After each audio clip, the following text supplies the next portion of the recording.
So Uh, yeah, maybe actually we can. all right, so I'd like to welcome everybody to the India Market Review by Bangalore Investors Club. This is Dr. Musa from the Bangalore Investors Club. As we speak, we have Kundu from Biocon. Girish runs a styrofoam company in Pina. Madhu from Air India and Vidya Shankar from um, Infosys. Right, so we were just discussing while we started this breakout in elder pharmaceuticals today. It's a massive volume breakout. Something is definitely cooking there, and this is volumes not seen for when the last time was some activity here, and then we had similar activity in terms of volumes. Sorry. Uh, in early 2015, massive activity, and again you're getting massive activity right now. So I was just asking Kundu, since he's from Biocon, not exactly, I mean, pharmaceutical traditionally, but still whether he had any news. Well, he doesn't as of now, but maybe he'll have in the future. So anyhow, I think it's a good start to this session for those of us to note about the next coming week. This is a chart of Elder Pharma, and you can see that it came to 11-year support, right? After doing massive double tops in 2006, 2007, and in this place, it has bounced from there very, very handsomely. Very significant, because if this 11-year support holds and this breakout is sustainable, and as of now, given this sort of volume, it definitely looks sustainable. What is the news behind it would be interesting to find out. If anybody finds out during the session or tomorrow or day after, please do post it to me. I can share it with others. But a move from the downtrend line has decisively been broken out. Plus, you've got this massive move, very unusual for this sort of a move to happen, but nevertheless, it has happened, and the volumes are very clear to be seen. And the reason we spotted it is because we are running scanners now on the Wealth Lab Live, and in those scanners on live data, we are able to find opportunities on a live basis. So I definitely invite all of you to come have a look, especially those of you in the mentorship program, and get a feel for what we're trying to achieve in the Wealth Lab, which is during market hours, during, of course, weekdays. So if you come, you may have to take leave or do something with your work schedule, or we have adequate internet and backup power. You're most welcome to come to BIC and work from there, along with take advantage of observing and contributing also to Wealth Lab activities. So great. Also, just want to put on record before this recording started that uh, Girish, who's on the webinar today, runs styrofoam producing factory in Pina, and he says that this quarter's demand has been excellent, amongst the best in the last 2 to 3 years, and across the board in the Pina industrial belt, all the entrepreneurs seem to be quite happy with a big, massive uptick in demand. There's a shortage of labor, and he himself is trying to now increase capacity because they're full max out, which is a very interesting prelude to our quarterly results that will start off in the next few weeks. And like Kundu mentioned, the P ratio for the Nifty is on the higher side. Yes, it is 22, 23 types. And can the EPS increase meaningfully to maybe bring that P ratio down? Who knows? It definitely could. Maybe that's one of the reasons why the market is so bullish. Maybe the market knows that uh, uh, results wise things are good. And one more very valuable thing that Girish added, he's a supplier to some of the large cap companies in India, is that he's got advance orders for the next 6 months confirmed. So that's excellent input. Thank you so much for that, Girish. I mean, on the ground inputs like that can make a huge difference, I think, into the confidence levels that happens uh, with what one does in terms of investing. So if anybody has anything to add on the environment or anything, then please go ahead and let's all collaborate. So let me put this, Girish, Pina,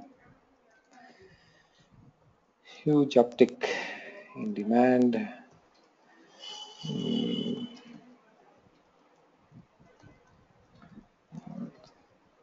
Supplying to large cap goes in India. Orders full for 6 months ahead. Right? All right. So, so I was also asking Girish whether he feels that this uptick is in demand is temporary or sustainable, and that's when he talked about uh, you know him having to increase capacity, and that seems to be a common theme across the board. Anything you'd like to add, Girish? No, that's what, as Mr. Kundu said, the prices, are slightly competitive, but the revenues will compensate for that. Okay. The increase in volumes will compensate for that. All right. So if I can put it some other words, please correct me if I'm wrong. Even though the margins might be becoming smaller because of much higher volumes, uh, Yeah, the absolute profits would probably be rising quite substantially. yeah, that's right. All right, fine. Great. Okay. Anyone has any questions or anything to add before we jump in? All right. So if you have, feel free to jump in anytime. All right. So let's get to the. I have. Hey, Madhu, go ahead. Hello. Yeah. Yeah, I just posted a question. Which products are in demand now, right now, as per the Which person who what? was speaking earlier? Which products are in demand right now? Uh, it's not about products. I think what Girish is referring to is so they are, all the industries in Pina are basically suppliers of everything from I don't know, I suppose styrofoam Yeah, to plastic to packaging material to anything that goes into a larger company essentially. And it's not yeah, about that's a right. particular product being in. Or Girish, why don't we just jump in? Yeah, no, in Pune, we have all sorts of industries, and especially, we manufacture the styrofoam, thermocol, which is, and it's an end product for many industries, and we have seen doubling of our demand, and we are ramping up the production. And when I talk to my friends in Pune across the board, they see good buoyancy in the business. But the only thing is labor shortage. Some other shortcomings are there, but demand is building up, and people are ramping up. That's what I can see. Yeah. So Madhu, it's not about a particular product or a particular sector.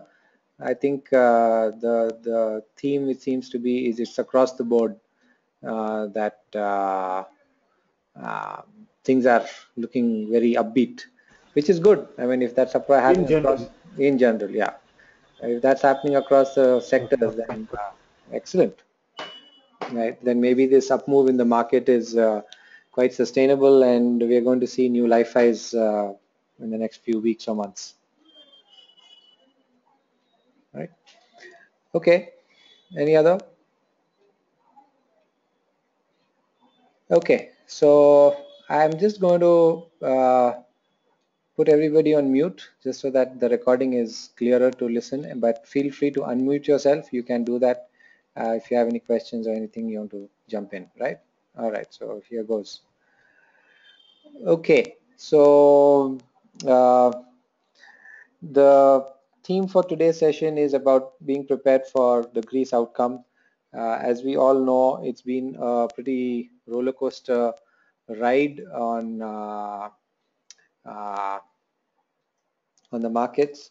Here is the most recent article I can put up uh, from Reuters. You can also look at Bloomberg. You can look at various websites. And essentially, people have gone into a little bit of a defensive mode, into a shell. And what this article basically says is that yields on the top rated German 10-year bonds which is like the default, safety net. It's like the US Treasury bonds have the yields have gone down because a lot of people have been buying into it to stay safe, and it's seen the biggest weekly drop in 2 months. So as we know, this whole thing about the Greek referendum, 43% yes and 42% no. God only knows which way it will go. And even when you have a very what do you say, fine result like that, whether it's yes or no, you never know how things could really go ahead after that, and things might even reverse after that. So that is something to really be aware of. Um, the so what I'm saying is basically the outcome of the Greece thing is not final, and things could definitely change thereafter, even after the referendum. So I don't think we should be in any hurry to write off the result and say this is the final result. Um, so you can just read this if you like. Really nothing new. So I think till when it's such a waferage result like this, till the time the result is out, the market is going into a shell. So let's look at the timeline that we have, right? Sunday, 7 a.m. to 7 p.m. I think is the referendum, right? It is a standard election process where you have to uh, uh,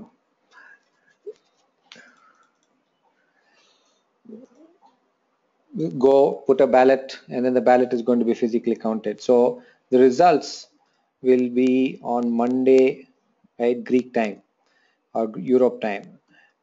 So which means that we will be opening on Monday in India before the referendum results are out. Okay, so the whole of Asia would have opened, and then when does the referendum result come out on Monday? We don't know. Uh, will it come out during Indian market hours, or will it come out after the Indian market hours? In which case, then we have Tuesday morning on which we will know how the Indian market reacts or the global markets react to that. So essentially, you've got the whole of Monday morning till about 12:31 at least. I would say till I don't think the referendum, unless the referendum is going to be counted immediately through the night, and I really doubt that, because there is nowhere I can find about what time the result will be announced. So if it's finishing on 7 p.m. on Sunday, I guess Monday afternoon Greek time or Monday evening Greek time is the earliest when I'm expecting the result. If anybody has a update, please uh, let me know. And essentially what that brings us to is, what do you want to do from now till that referendum is out, given that the market is open on Monday? So there are two parts to this whole approach, right? So part one is, what do you do with your current holdings, right? And essentially this question is a question of what is your approach to risk and what is your view on risk. If the result, I'm not going to predict what the result is, yes or no. I'm saying what are the scenarios that the market could react. Whichever way the result goes, after the result, everybody is expecting some sort of big move in the market. Could the market completely break down? And when I say break down, I'm talking about at least 3 to 5%. A normal move is 3/4 to 1.5% is normally happening on a regular basis. So at the least, I'm talking about double of that. So 3 to 5% move, either up or down on the Nifty after the result is out. Now, and that would be the beginning. If this is a no vote, especially, and then the Europeans really hate it, and then there's a sort of what's called the contagion, and things and confidence just evaporates, and one thing leads to the other, and there's a sort of cascade effect, then that could be the start of a much further down move. We don't know. On the other hand, if it is a yes, then we could be jumping 300-400 points in the Nifty, in which case we'll probably go back to the life high. And then whether that is sustainable or not is a separate question. It will go back to the drawing board. It will go back to at least the euro being safe for the next 6 months to 2 years. It will probably go back to Greece having to have new elections or something like that. and sort of life will go back to normal, and the problem is going to be kicked down the road by several months to 2 years, because mathematically it's just not possible for Greece to make those payments, that all that they have outstanding. So if it's a yes vote, then the problem still persists, but it's been postponed into the future, right?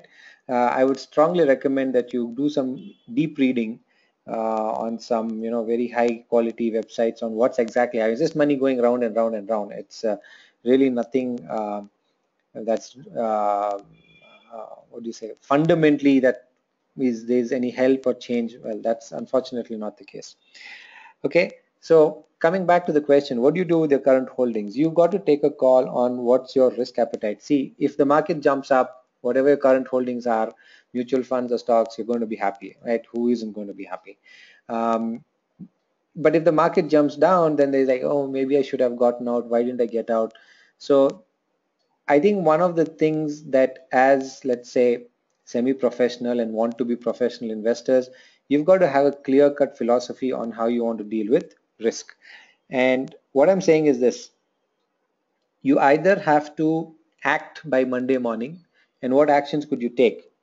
Do you sell some, most, or all of your current holdings, right?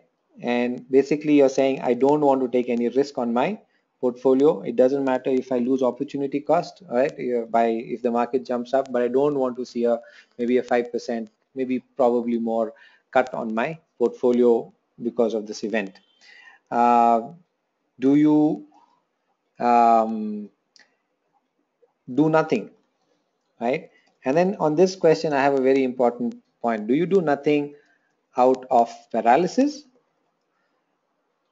out of ignorance, or informed decision? Now, this is a very important point.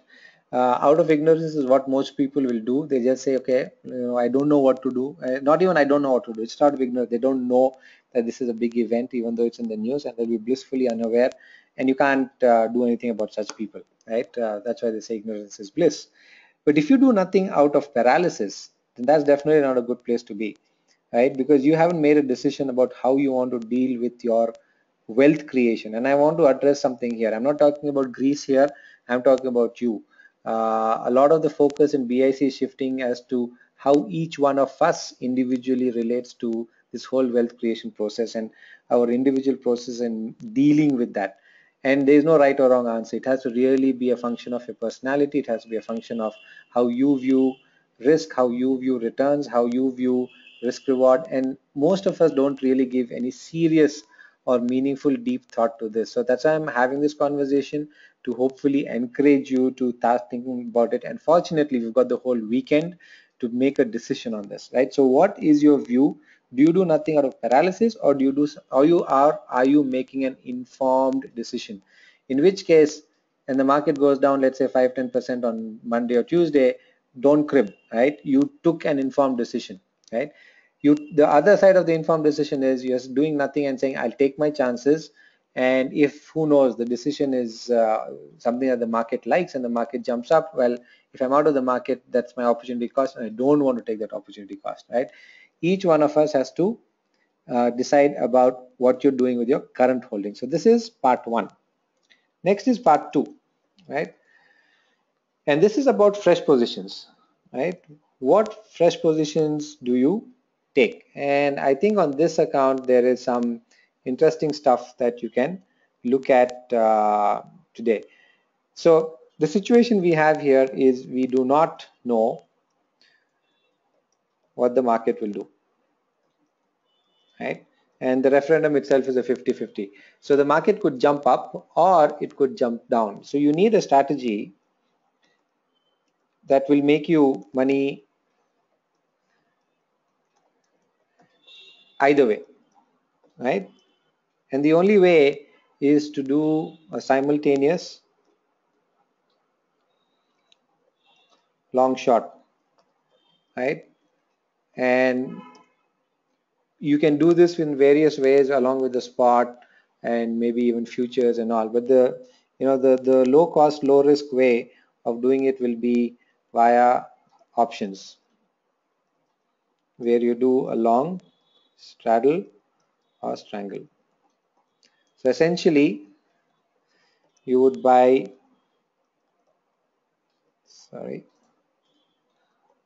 both puts and calls, right? And you could do that for at the money or out of the money options, and depending on your risk profile, because the outcomes are quite significant. You could be looking at anything from a 50 to 80 to 100% return on a straddle or strangle, depending on how you trade it off. So if I, let's say, go to NSE India, right? And if you look at live markets, you look at equity derivatives, and you've got the option chain for the Nifty. So what you would do is you look at the 8,500 at the money option, and the call is 135 rupees and the put is 141 rupees. So essentially you'd be buying both, right? And that will it's into this prices into 25, 141 into 25, assuming these are the same prices on Monday morning, and then you just wait for the result to happen. One of these legs will lose you money, the other leg will make you money. And the idea is that you want to close the losing leg as soon as the result is out. So which leg will lose, we don't know, but you will basically close the losing leg as soon as the result is out. You can do that either manually, but I guess the best thing to do would be put a trigger stop loss order once to close either. So one of the legs only will close, only one can get um, uh, activated, and the other will cancel out, right? So if you've got your limit orders and trigger order concepts really well, this is something that you could really do nicely on Monday or Tuesday. Just wanted to also mention that both on Monday and Tuesday we will be having the Wealth Lab at BIC. So those of you in the Wealth Lab program, mentorship program, see if you can be there. It'll probably be even if you don't do the trade, I think very good real life examples of a global event and how that could move the market. So I would strongly suggest that those of you who can make it should make it to the Wealth Lab. And those of you have any questions about the Wealth Lab, please get in touch with me after the webinar separately for that discussion. Right, so we're coming back to this, the 8,500 call and the 8,500 put, you would buy it, and that would be a long straddle. But if you're not comfortable with the cost of this whole strategy, then you could also look at doing a long strangle. So you could buy something like the 8,300 put, right? So at 71 rupees, and maybe the 8,700 call at 52 rupees. The profit loss profiles definitely differ in all these, but these are options that are available to you. Now, similarly, so we looked at the Nifty long strangle. Now, similarly, you've got some stocks which are on some very important, very critical levels where you could actually um, find some really good opportunity to again for a long straddle or a strangle. And the best example I have for you on that, and I think that will be worth all of us looking at closely, is Reliance Industries. So you should be able to see the Reliance Industries chart on your screen. In case you can't, please do let me know. What you can see in Reliance is that it's come to a very important level of 1,000 rupees, and it has done that through a very high, not a very, but a decently high volume move from 900 to 1,000. That was in the middle of last week, and we had tracked this move live, by the way, and had recommended buying it. Did a flag, and it's trying to attempt a breakout, but the volumes are really thinning out. Okay, if you look at this flag formation, then the target is 1,100, but the volumes thinning out is perfectly understandable in the wake of the Greek referendum and the markets being uneasy. Now, the point, however, is this. So 1,000 is a nice round number. It's a nice strike price. And if I were to go to here, and say Reliance. So all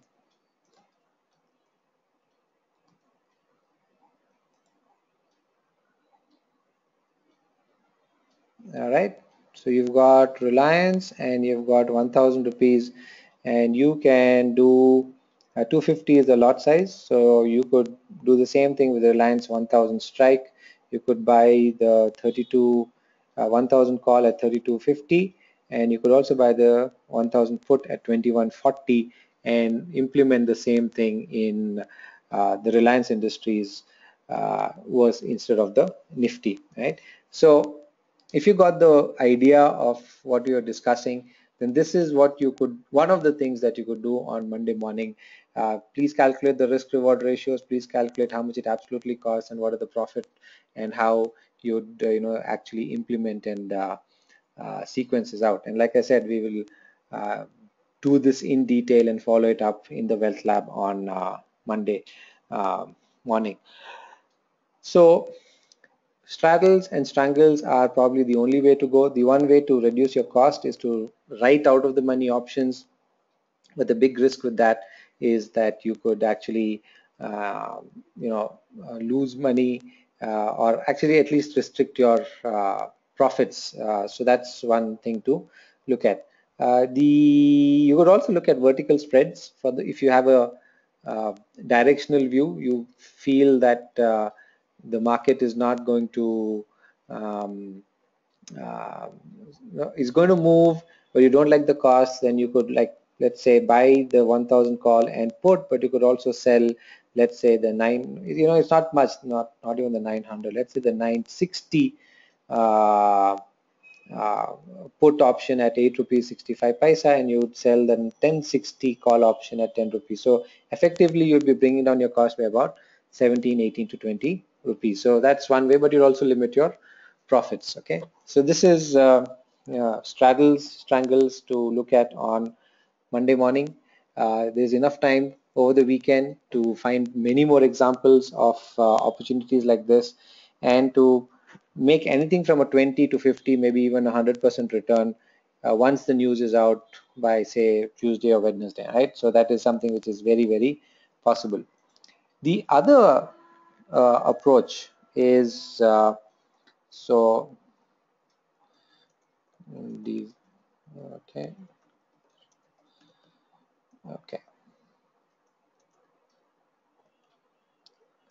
the other approach is, I think, just taking off or adding to what Girish said, find really good, what do you say, stocks on the long side, right? And I say good, really good, what do I mean by really good stocks? With a very high uh, potential and probability of going up over the next few weeks to months, and especially if there is a correction, buy these for your longer term portfolio, right? So I hope this really makes sense.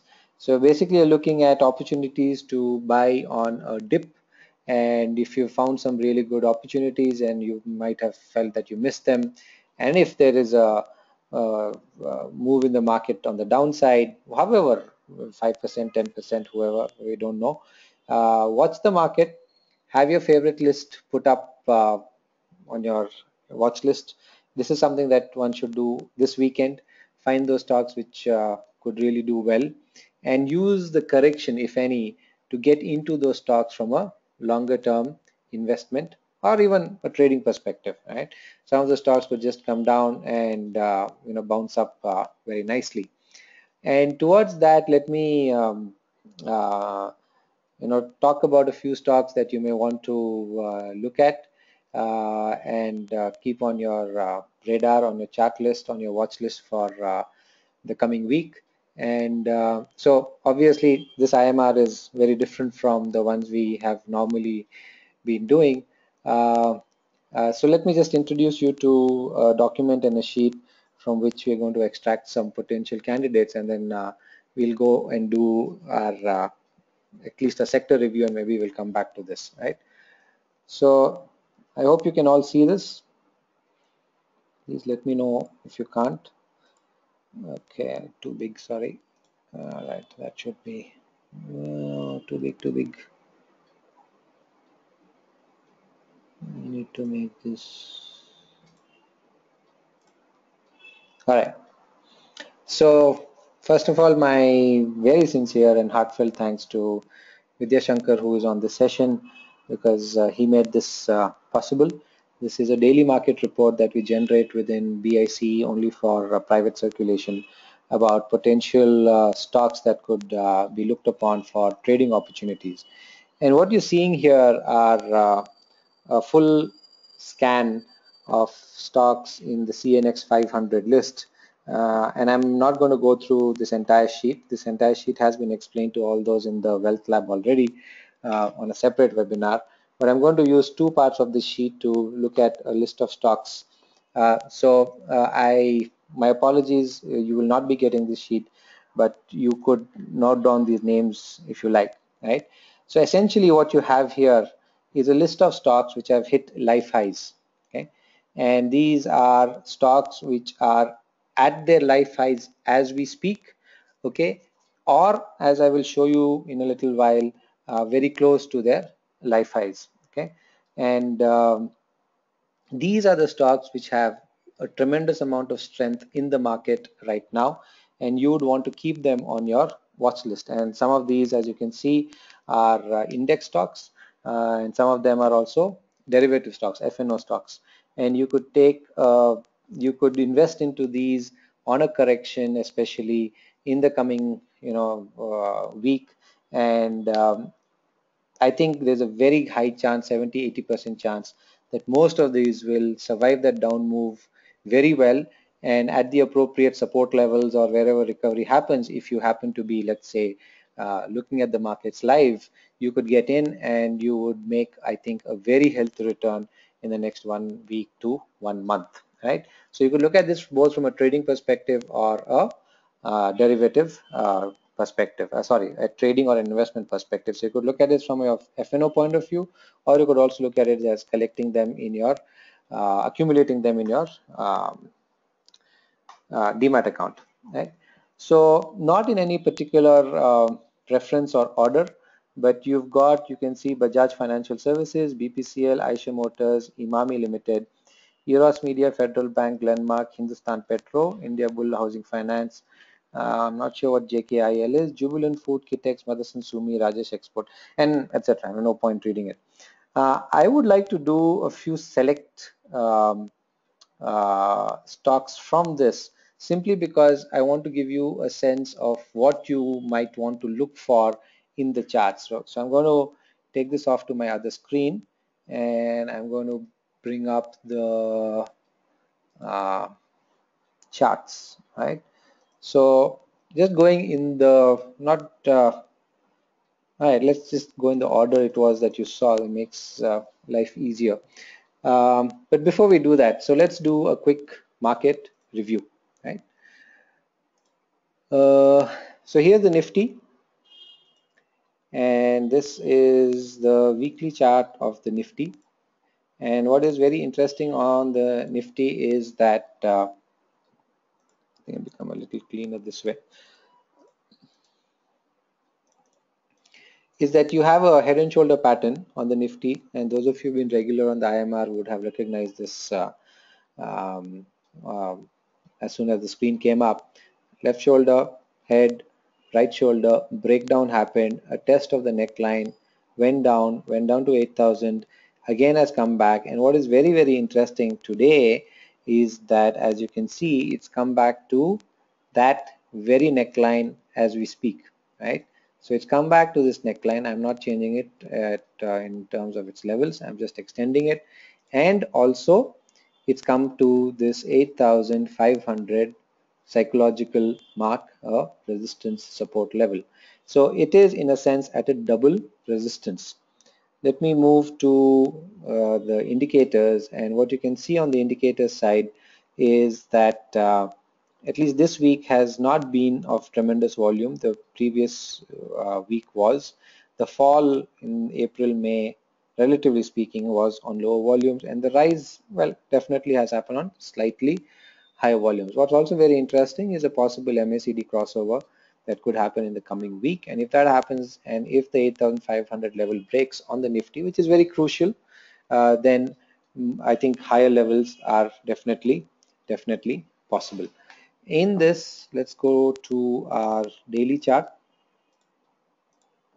and on the daily chart you can see that this white resistance line has been breached yesterday, today, but we've come to a sort of halt at 8,500. What's interesting, however, is that the last 2-3 days you can see that the volume has actually come down on the overall market. So it's gone up, but on slightly lower volume, and definitely volumes today were well below the average volume. So if the average volume was about 791, then the volume today was 711, right? Uh, so more markets moving up on average volume.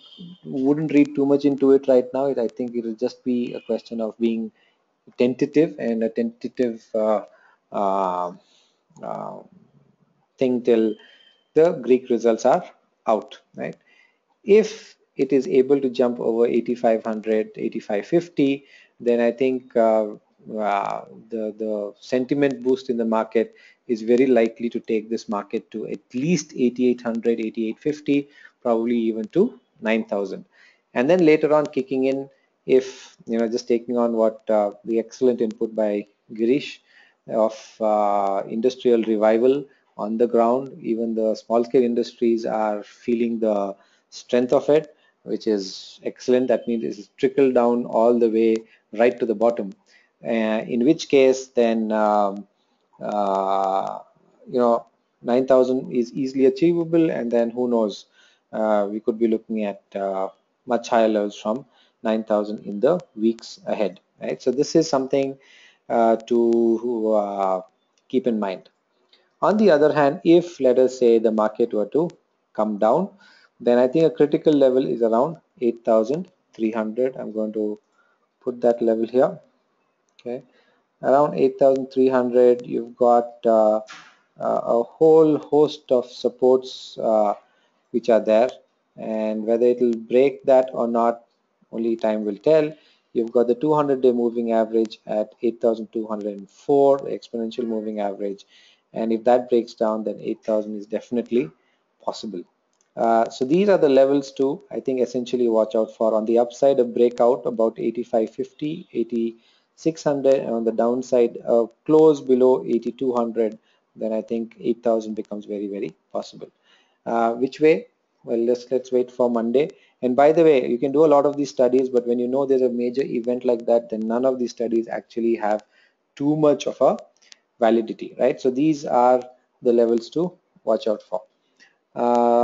So how do you want to play this? Like I said, you have the straddles and the strangles is what you can look at. And honestly, it's a question of being sharp on your feet. It's of you knowing exactly when to close losing trades and to let the winning ones continue. The other way would be to wait till the result is announced.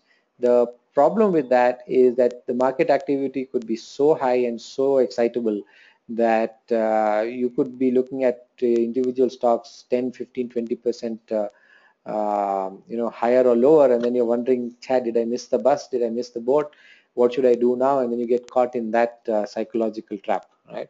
So you've got to have a very clear-cut idea of how you want to approach this.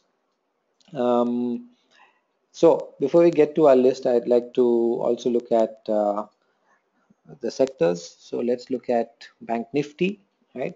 So Bank Nifty recovered downtrend line again, just like the Nifty. Bank Nifty has broken out, and note you have a double top at 20,500, and we are coming very close to 19,000. And if we can break through 19,000, then definitely 20,000 and 20,500 is a distinct possibility on the Bank Nifty. As of now, it's definitely looking quite bullish.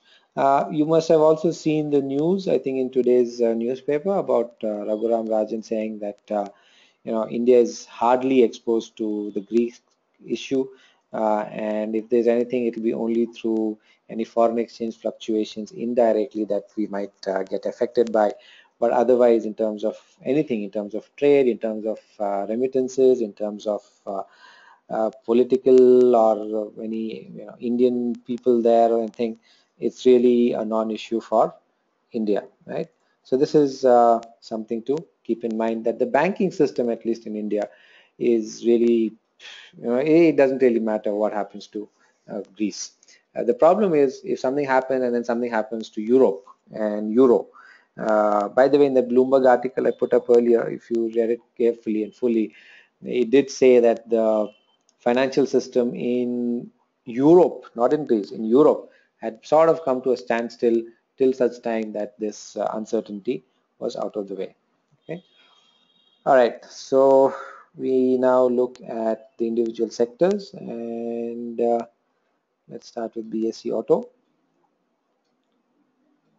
So sector after sector, I think what you're going to see, especially given this week's move, is a lot of bullishness which is there. You can see that in the auto index also, not very far from its life high at all, right? So none of the indices are actually from the life high except, of course, your infrastructure, realty and all, right? So they seem to have weathered the down move over the last 2 months very nicely, and then we're seeing this up move happening. Next, we've got BSC Capital Goods,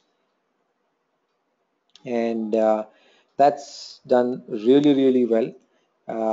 It has not come back to its life high of 2008, and this is one of those sectors where I think once it breaks out of its 2008 levels, then you can expect much higher moves uh, for it in the coming months, right? So I think again, maybe something on the capital goods side, Girish could have some insight on, in terms of knowing people who are in the capital goods business and how they might be doing right at the grassroots level. So Girish, if there's anything, please feel free to jump in. Okay. So Yeah, Dr. Musa. yeah, Yeah, go I ahead. told you the machine tool industry is doing well, and Machine what I tools, know right? is in Kenya, yeah, machine tools. So basically, they cater to it's a sort of a capital goods sector only. And Right. there are in Kenya there are two big manufacturers of CNC machines, Okay. the S designers and AMS. What I know is their suppliers are doing well. So Okay. they are big industry. Their turnover is in excess of about 2,000 crores. So in so they are doing well. And Dynamic Technologies, which is into aerospace and other things, they are also in Pune, one of their major factories. Okay. Even they are doing excellently well. Okay. But this dynamic technologies, I'm asking this from a different perspective. Would you include that under your capital goods, or is this more a defense So it is the aerospace? defense and aerospace, Mm-hmm. but they also earlier that is new Okay. business to them. Acha. Okay. Defense and aerospace. Okay. Earlier they were into this capital goods. They're still doing that, capital goods? Yeah, they continue to do Doing that. that. Okay. So on both fronts, I think Dynamite is a listed company. Yeah, it's a listed company. Right. So on both fronts, both on the defense side and on the capital goods side, they're doing extremely well. Yeah. All right. So excellent. That's wonderful news. Anything else you'd like to add, Girish? No, generally I see the buoyancy, but I don't know All right. why this buoyancy in this quarter. Sure. Generally, people are in good mood. Okay. That's what I can say. All right. Great. Thank you for that input. Right. So capital goods, definitely something else to watch out for, folks, and keep a lookout on that. So these would be some of the sectors you want to, sort of pick up if there's a sentimental down move on the market in the coming week. All right. So next, let's look at FMCG. So relatively speaking, you can see that this is a little bit of a underperformer compared to the others and has just broken out of its downtrend, but even then a little sort of hesitatingly. And last few years it was actually a leading performer in the market, and led the market up, as you can see, from 2009, 2000 on the index all the way to 9,000 on the FMCG index. But of late, definitely there has been some underperformance on its side. So I would perhaps maybe stay light on FMCG simply because of the underperformance, nothing else. Healthcare, okay, so that's also moved up. Relatively speaking, again, in some ways more or less like the FMCG side, not saying that the individual stocks are not doing well. As you saw, the excellent move, something that happened in Elder, which we will talk about again a little later. Then we have metal index. So this is one which has really done badly, as you can see, the metal index, and this is okay, let me go back to daily. Right, so you can see 2008-7 peak here, 20,000. The metal index is still sub 10,000. Of course, it did a recovery, amazing one in 2009-10, but really done pathetically after that. So this is one of those indices, along with infra and realty, which has really been a huge laggard. And though it's showing some weak signs of bottoming out, I think any look buying at support is really way too premature. Having said that, okay, I was just wondering. No, I was just wondering whether there's a divergence. There isn't. Um, Having said that, what you can see here is on the weekly chart, MACD sort of forming some sort of positive crossover. It's still in the negative zone, so that's a bummer.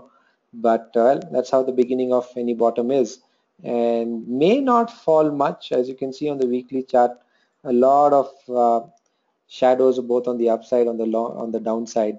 A lot of fights going on between the bulls and the bears, and we'll have to wait.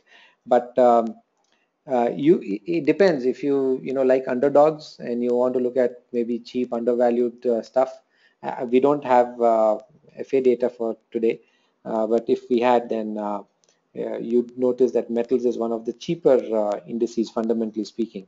And again, taking the cue from what Gary said, if this is now going to percolate across the country and we're going to see an industrial recovery, then metals will obviously benefit from that. Okay, at a multi-year tentative support of around 9,000, but I'd wait and give it some more time to see how it performs. Unless you're one of those who feels you're finding really good value. The chicken and egg problem is you could buy now with low risk and relatively questionable reward, or wait for breakouts to happen, in which case you've lost a certain move already, and then the return comes. So you have to have a trade-off between being early but not likely to make money, but if you do, you could make a lot, versus being a little late in the game, you pay a higher price but you've got safety on your side, right? What sort of a person are you is basically the question. So metal is not doing very well. Then we have BSE Power, and well, so BSE Power, as you can see, has done a really nice recovery from 2013 and basically gone sideways in 2014, 2015. Actually very interesting. There seems to be an oversupply of power capacity in India now. There's some article I read, I'm not sure where today, about power offtake just not happening, partly because of cooler than normal summer, ACs and industrial production also now catching up, but earlier not. And we seem to be scarcity amongst, abundance amongst scarcity. It's a funny situation. Not really sure how to, figure that out. But what's happening in the metals index is you've got a triple bottom at 2000 or 1975, and it has nicely bounced out from that, as you can see. Sorry, the power index, not the metal index, and it is, I think, well on its way to actually keep going up. Again, a lot of power stocks did very well this week. You can see that in this Marubozu.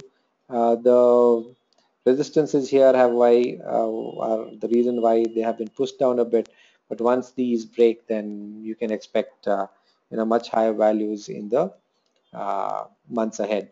So power is not a breakout in terms of what we saw earlier, but it's definitely a potential candidate in terms of you're buying at lows, and if it does well, then we could really be seeing some good potential upside moves with a relatively low stop loss. So good risk reward ratio is there in power. Okay. Then we've got realty, and this is again one of those indices which is really been beaten down. As a matter of fact, it's still almost at its life low. So reality is in really bad shape. You can see from 19,000, it's still now at 1,400, a good 90% cut on the stock price. Question is, and again, fundamentally, this is a cheap sector, and I wouldn't say undervalued, but definitely cheap on the lower side of its valuation parameters. And those of you looking for value, this is definitely one place to look at. Infrastructure and realty are the two ones which are definitely on the cheap side. So last week it had done some nice moves, and the big challenge for this will be to move through 1600 and break through all those moving averages. If it can do that, then great. If it can't, then that's it's going to stay beaten down. These are the sort of sectors a very long-term investor with a, I think, minimum 2-year horizon should be looking at. Not sure whether reality is going to take off, though. By the way, somebody did post a very nice article on BIC today. I hope you saw it. The real estate scenario in Bangalore is one of those hidden gems in BIC. He works for a large real estate consulting firm. You can have a look at that. It's got posted. Look at the BIC Yahoo Group's post today, where he basically talked about real estate absorption in Bangalore in the last 1 year has been equal to the real estate absorption both of Mumbai and Delhi put together. That is massive. And he's backing up this numbers, and interesting read. But however, that's only for Bangalore, right? So I think recovery on these is quite a long way away, very high debt burden. But if you're looking at potential, and I'm stressing the word potential multi-baggers, then this could be a sector you'd be very glad to have invested in 2 years down the line. I don't think, if something happens before that, great, but otherwise, well, don't be too hasty in the returns there. All right, so let's look at CNX IT next. Okay, and what you can see in the CNX IT is that it's done well, and you can see that's actually underperforming now. It's actually not been able to move up in spite of the rupee, I think, crossing 64.30 or something like that, if I'm not wrong. Please correct me. And it's really being sort of it's struggling to move either way. But I think in the next couple of weeks one will have um, some movement on this, either breakout or breakdown. I'm not sure which way it will go. There was a very interesting report that somebody mentioned in the Wealth Lab about a Gartner report saying that IT spends across the world are likely to come down. And then how do you read this? Will that mean more outsourcing to low-cost countries like India? And maybe somebody like Sid and Vidya could give some insights. So Sid is there in the US, Vidya is here as Infosys. Can we expect that, or are we going to see a decrease in the order book in for India also? There was a news that TCS is going to hire 60,000 people this year, huge number. But on the other hand, you've also got news a few months back about Wipro probably putting more people on bench or even firing people. So mixed signals, not sure which way this whole thing goes. If anybody has any inputs about the industry, then that would be great to know. Okay, so let IT decide what it wants to do, and then we can decide what we should do. Next would be on the CNX side, PSU banks. Actually, I should look at this with the Nifty, Bank Nifty, and you can see that the PSU banks actually have very badly underperformed the Bank Nifty. So if I were to, it'd be nice to actually bring the both of them up on side by side, and let me zoom in, and what you can see is let me make it approximately. All right, so more or less we have the same time scale now, and you can see that Nifty went from 20,000 to 17,500. It's back to about 19,000. It's less than 5% away from its peak. This one went from about 4,400 to 3,000. That's almost a 1,025% fall on the PSU Bank index. And though recovering, it's still very much on the downtrend, and we'll have to see how this downtrend line, does it is it able to break out of it, or is it going to push this back down? So the private sector banks are clearly the place to be, not the PSU banks, right? So if you're looking at banks, then look at the private sector banks and not the PSU banks. Next, I think we've basically covered the whole thing, but I'd also like to look at where is that Nifty Junior? There we have it, right? And this is what we saw last week also, and this is really interesting. The Nifty Junior is almost at its life high. And I keep regretting why we don't do the Nifty Junior more often. We really should. You can see that the Nifty Junior virtually touched its life high. So the life high close, guys, was 20,503, and the life high close here is 20,285. So you're talking about 1% away from the life high. So clearly the space to be seems to be in the mid cap stocks and maybe even the small cap stocks. Where's the small cap index? No. Yes. Okay. So this is the BSE small cap. So that's definitely far away. You can see that it's not yet come even to its 2007 peak, and struggling right now with this multi-year resistance at, let me make it even thicker, at around 11,300, and only once that breaks can we expect small caps to, as a group, go up. So it seems to be some sort of a sticking point right there. But I would feel that a lot of these are ones which are itching to just break out. So great. I mean, what you have here is, I think, a very healthy bullish set of charts, and uh, given what we have discussed, I think Greece is going to basically be a sentimental move for India. Fundamentally, is not going to make any difference, and that's a very important point to note, because if it is something that the market likes, then all these things which are waiting to break out are very likely to break out. So you want to find stocks which are at the verge of breaking out, and sentimentally, you'll get the kick on Monday, Tuesday for the breakout to happen, versus if there's a bad news, then things seem to be in a mood to go up in India, and the dip is going to be rather temporary, and you might want to uh, buy into it, right, if any. So that's it. So I think let me just make some quick notes here. Always takes time to do that, so please bear with me. So except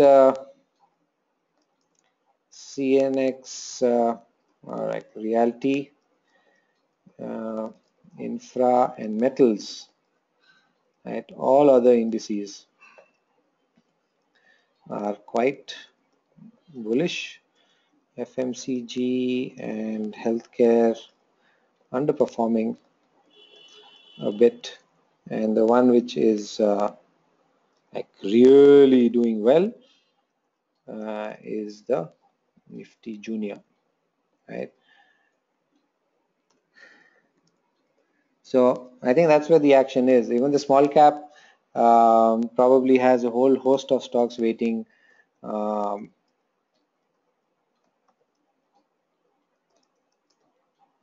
to do breakout, right? So normally whenever we look at that, probably not looking at that today, but I think that's where the action is, right? So what I'm proposing for today, and I just want everybody's feedback, is I'm going to, so already we've departed quite a bit from our standard IMR format. All of you would probably recognize that, is to go back to this list and find potential candidates which you could actually follow up and actually execute trades on in the coming week, right?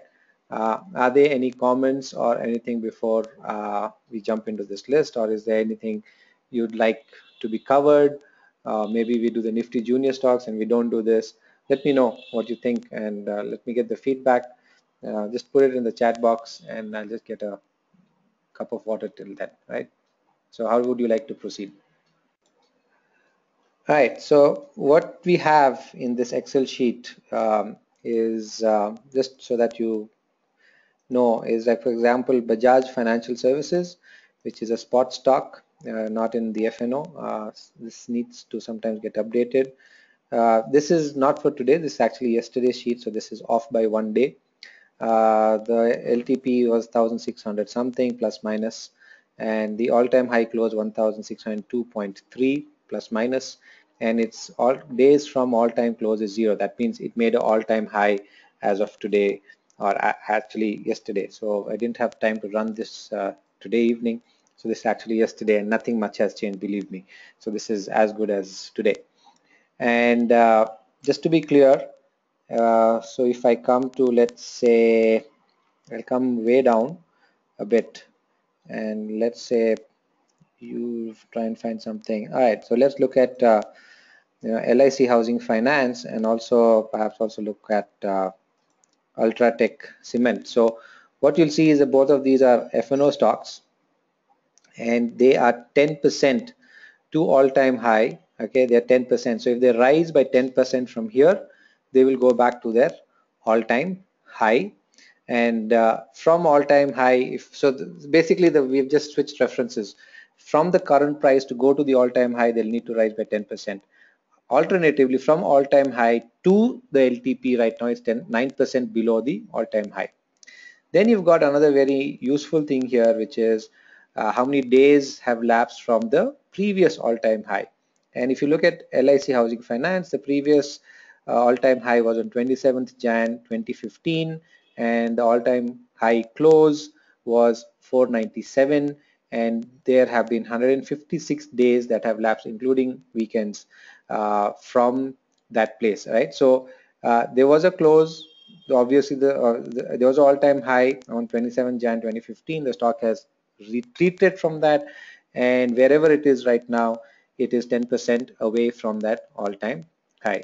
We don't know whether it's now trending up or whether it is trending down. That this data can't tell us, but we know this. So let me actually perhaps use these two charts and look at what we could do. Both we look at LIC Housing Finance and Ultratech Cement. Ultratech Cement is 122 days away from its all-time high, which was on 2nd March 2015, right? So let's look at these to get a sense of what we are talking about. So first, all right, I need to get LIC Housing Finance, right? So you should be able to see the chart of LIC Housing Finance. So what do you see on LIC Housing Finance? So this is the all-time high we were speaking of. From there, this stock did another sort of double top, but did not make an all-time high close. It made an all-time high, but not an all-time high close, and then has corrected from about 495, 500 levels all the way to 400 levels. So that's a 20% correction that has happened over the last 3 months. And as you can see, in the last month, in 1 week, it went from 395 to 455, just in a matter of 1 week. And that move here was definitely accompanied by high volume. So you can see that overall the fall, or from March to June, was on relatively lower volumes, right, as you can see from a longer term chart. And then the rise again was on higher volumes. And those of us who know indicators can also have a quick look at the indicators to know that there were some bullish divergences, etc. And this was the stock sort of waiting to move back up. And what you can see here is done a nice move, very nice move from 400 to 450, and is as of now forming some sort of a flag, right? So that is the flag that we are talking about. And right, so that's the flag which is there. And once the breakout happens, as you all know, you can expect, I think, another 50 rupee move around 440 is probably a good support. But please note that in the scare on Monday, the market went down to this around 430. So this would be a good one to buy, right? So it's got the charts looking healthy. It more wants to go up than go down.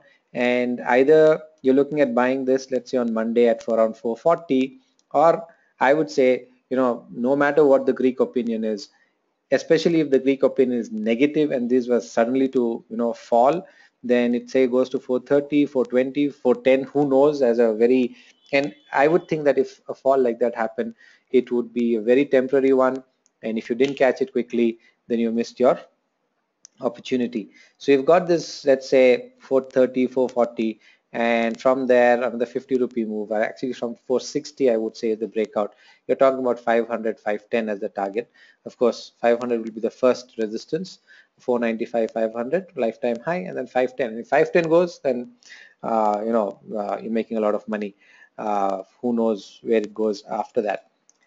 Point to note is you can do this both in the spot market and in the derivative side.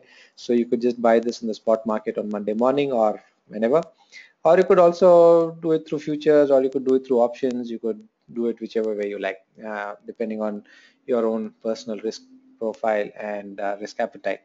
So this is one. If there are any questions at any time on any of the charts, just jump in. You can either put it on the chat, or actually better than put it on the chat, just talk, because I'm not looking at the chat box all the time. The other one that we saw was Ultratech, right?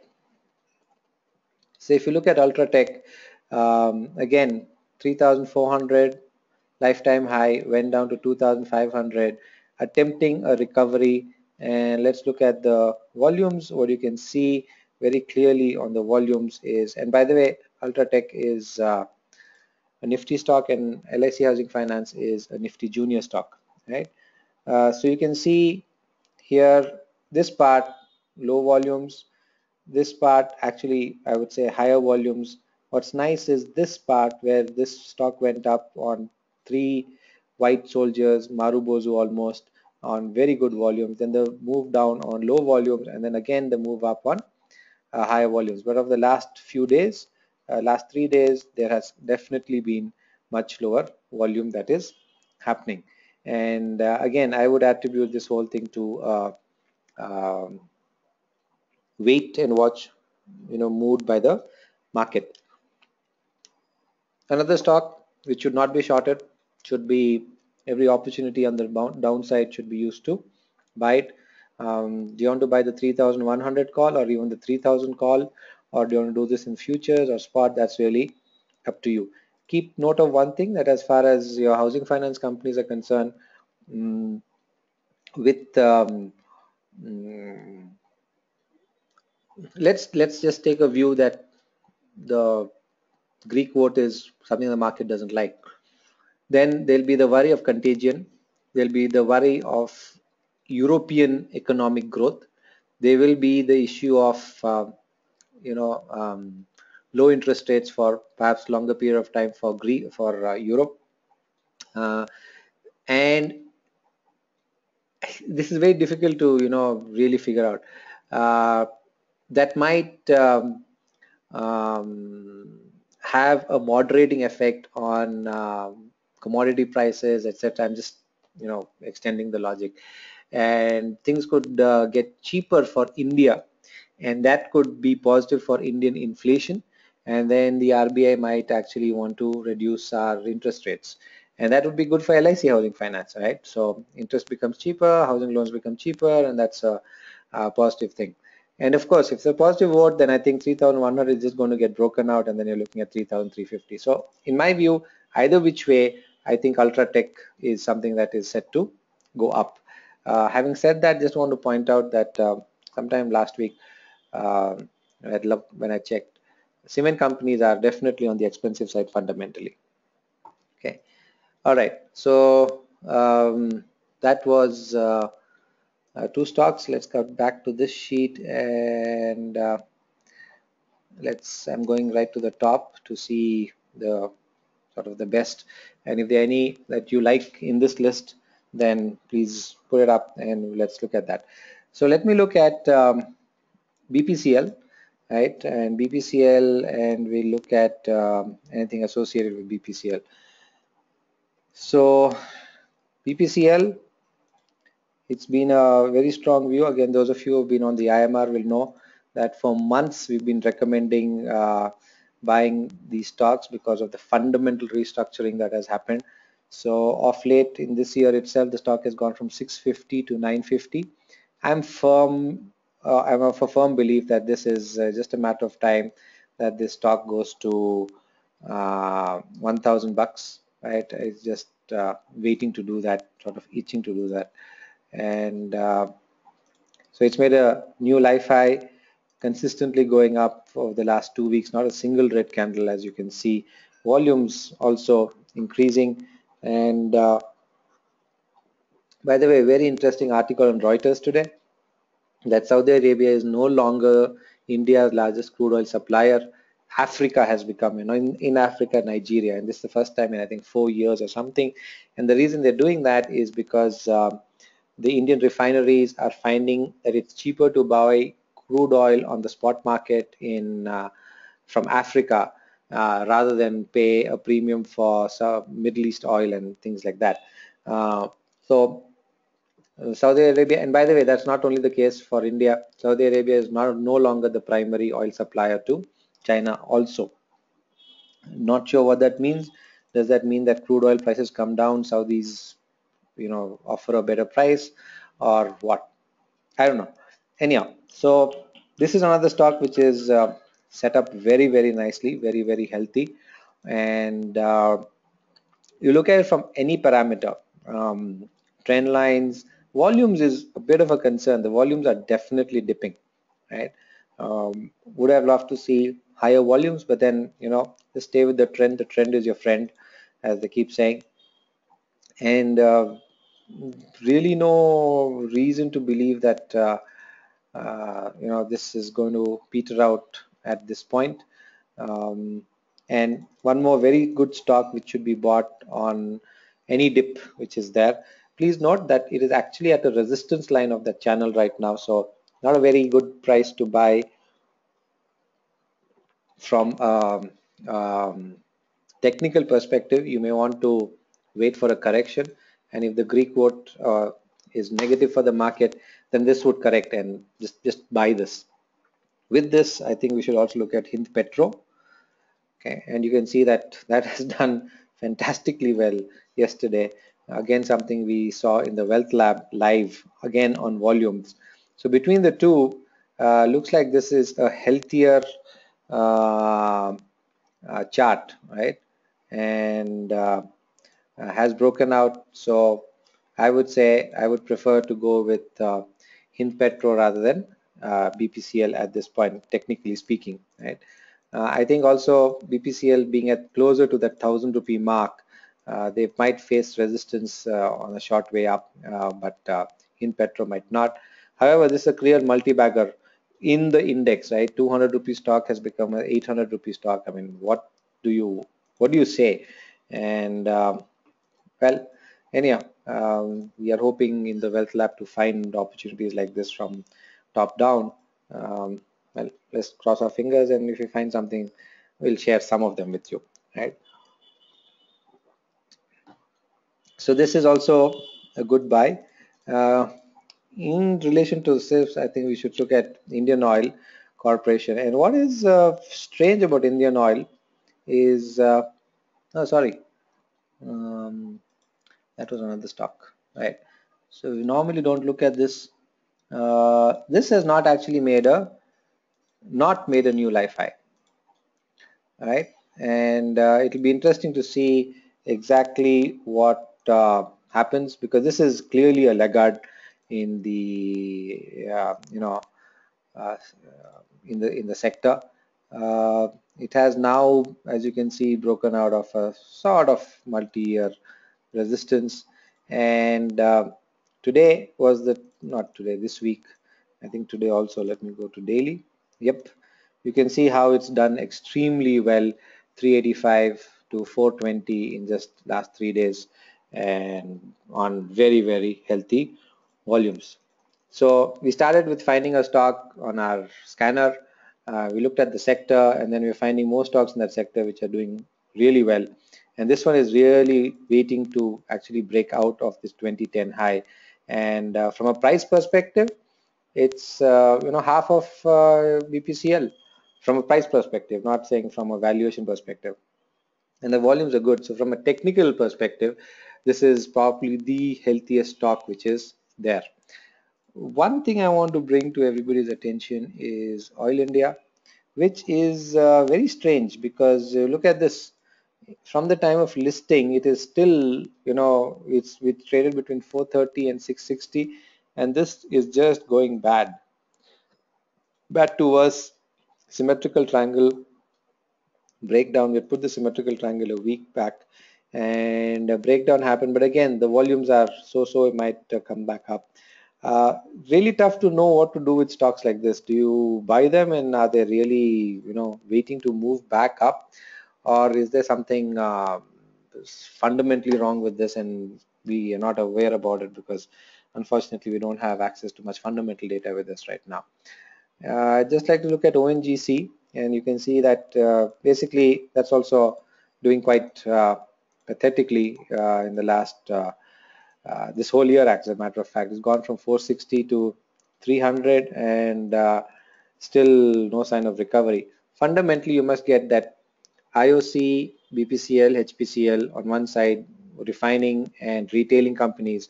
ONGC and Oil India are the drilling and the exploration companies, and these companies make money from the crude oil price, and the crude oil price is not good. So, well, their profits are not going to be good. But 300, 310, good support, maybe a place to buy. But you know what? Why buy it when you've got some really good ones like Indian Oil Corporation and Hind Petro to look at? So I think they should definitely be on your list for the coming week. Going back, let's look at right. So both you can see BPCL and Hind Petro showed up here in our scanner. Let's look at um, some of let's look at Coal India, right? Okay, so that's been something that I've been tracking. It's made a double top breakout, right? And there's one point I want to make about Coal India, because this was something that was causing us some concern, because depends on where you're seeing Coal India's chart. If you're looking at Coal India's chart on our BIC database, then this is correct. If you're looking at the Coal India chart on some other stocks, you will actually find a triple top here, right?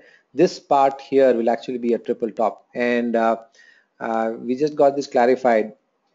Sorry, not a triple top. This would be another very significant top, and therefore this whole chart will become a triple top. One top here, second top there, and a third top there, which is breaking out. And the point here is, if you remember in 2011, Coal India gave a massive dividend of about 10% of its face value. And what our data service providers have correctly done actually is corrected for all the historical data from that X date for the 10% dividend, which it looks like many other people have actually not done, many other data service providers, right? So this is the reason why there's a discrepancy between the data service we have, and I'm happy to say that this is the more correct way of doing things. And you'll see that on many other places that usually ex-dividend corrections in India, because the dividend is really so small compared to the stock price, sometimes, most people probably skip doing it. But in an exceptional case like this, it should have been done as it has correctly been done here, and that's the reason for not seeing a triple top. But you could see a triple top if this dividend correction was not done. So I hope that clarifies any confusion that might arise later. So coming to the present, so this is Coal India. Again, remember, it's an FNO stock. And let's put volumes. And what you can see is very healthy volumes in May of last year, on which it went up, corrected 340, 335 became a good support. Then there was some not very good news here, right? Some not very good news in this place. It fell, but then again it recovered on very good volume. So it's probably some sort of sentimental move. I'm not sure what it is, maybe some result. Went up. Then after that, it's been April, May, sort of low volume relatively speaking, and the volume has definitely picked up of late, as you can see, right? So April, May, low volume. June, right? June, the whole of June, basically, higher volume. And the higher volume has contributed to those up moves. You can see that in this consolidation, the volume has remained a bit low. And again, you had a up move. A flag formation. And let's say from 370 to 405, you're talking about 30 rupees at least. Breakout happened at 400. 430 is your target. More or less, it met that target on this high of 429.30. You can't, hold anything less than that. I mean, that's target delivered, and it will probably go up. Uh, it has the important thing, you can look at the excellent volumes on which it has gone up, cooled off on low volumes. I believe that this is set to do some really important breakouts, and I would say 450 is a very reasonable expectation. 500 is something that one could really expect, and this could, let it take 1 month, right? It doesn't matter, let it even take 2 months or 3 months. You're talking about a very clean 10% move on this in whatever time that it takes. And if it takes even 1 quarter to do that, 10% in a quarter is 40% annualized. That's a really good return, and that is only from a spot perspective. If you look at it from a derivative perspective, well, those of you who can trade it with proper knowledge and controlling your positions, well, you know that we are potentially talking about quite a lot of money that can be made on this. And again, one of those stocks which, if the market were to fall next week, I think should be on your hit list to buy at whatever lower price that you get. Please note that on Monday of this week, when there was this big down move, how it went. And that's a spinning top. You can see that the high was 414, that the low was 399.4, but it closed at 407. So it moved down and then moved 2% up, right? So it lasted here. We actually looked at this intraday in the Wealth Lab, and this down move lasted only for the first 15 minutes, and it just up, and that's it. This down move was an opening gap down, went down, and just rapidly recovered. So if you didn't catch it in the first 15-20 minutes, you just lost the opportunity. And then after that, you, like they say, it's there for everyone to see. So this is another stock. I don't know if I should be making a list, but okay, anyhow. IOC, Hind, Petro, PPCL, Ultratech, then you have LIC, Housing Finance, and now we've got Coal India. Okay, all right. Then there's another set of stocks that you can see, apart from LIC Housing Finance, there's India Bull Housing Finance in this, so that's another finance stock. There is Cholamandalam Finance, right, another finance stock. you've got Sundaram Finance, which is another finance stock, and of course you've got Bajaj Finance, another finance stock, and you've got a whole host of banks, right? You've got Yes Bank, you've got City Union Bank, you've got where is that? Federal Bank, right? You've got Bajaj Financial Services. So you've got this whole financial sector, the NBFC side, sitting very pretty and making. So as a sector, this is making life highs, and that's a good thing because you've got sector a trend going on. You're not looking at an individual company, you're looking at a sector trend. So you're looking at refineries on one side, you're looking at NBFCs and private sector banks on the other side. So please go and have a look. I probably will not look at those stocks charts today unless any specific requests are there, because those are charts we regularly look at. What I want to look at in this list, however, is City Union Bank. Okay, some of you might have been tracking it, some of you might not have been, but look at this chart, right? In 2009 bottom, this stock was 8 rupees. On an adjusted basis, it is now 100 rupees, right? That's a 10x move in 5 years. Now, even without going too far back, if you want to even just be, say, okay, what was it in the recent past? Well, let's put some very quick